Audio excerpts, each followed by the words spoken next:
I'm going to be reading from the book of Colossians chapter 1, starting at verse 12.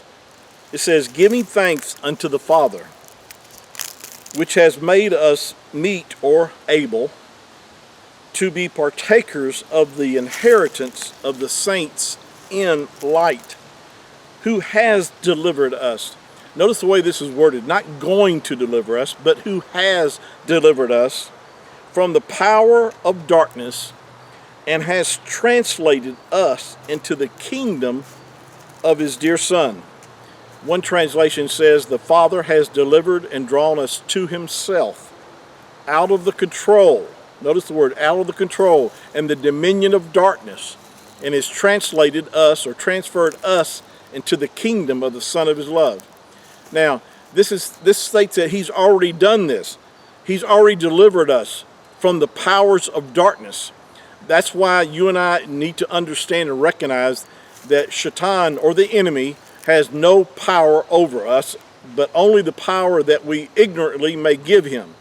In other words, Shatan operates through deception or ignorance. When we're ignorant of what belongs to us, then he's able to keep us in deception and to overpower us. You know, it says, I believe it's in 1 Peter, it says that Shatan, or Satan, goes about as a roaring lion, seeking whom he may devour. Now, it says whom he may devour. It didn't say that he could devour everyone. Shatan can't devour everyone. He can devour those who either do not know because they're ignorant of the scriptures. You know, the scripture says in the book of Hosea, chapter 4, verse 6, "My people are destroyed for lack of knowledge." I've shared this many times, that verse, about the fact is that it's not talking about intellectual knowledge. It's talking about revelation knowledge, knowledge that you can only gain by the Ruach HaKodesh. And Yahuwah says, "My people are destroyed because they don't have they lack the understanding." You know, and it's only gotten or gained through you and I seeking to know the truth. But it's given by the Ruach HaKodesh. But again, it comes by seeking and studying the scriptures in order for us to have that revelation.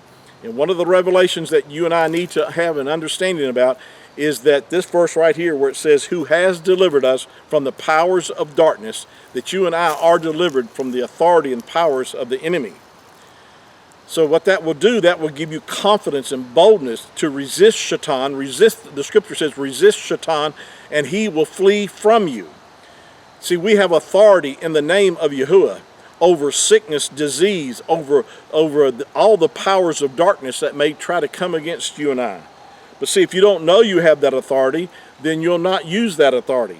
You have to have an understanding that you have that authority. Do you remember in the book of Acts chapter 3, where Peter and John went up into the temple about I believe around the 9th hour for prayer, and there was a crippled man laid there daily who had been begging for alms, and Peter and John looked on him and they said, "Silver and gold we don't have, but what we do have I give to you." And then he grabbed the crippled man by the hand and lifted him up, and he said, "In the name of Yahushua HaMashiach, rise up and walk." And guess what happened? The crippled man rose up and walked.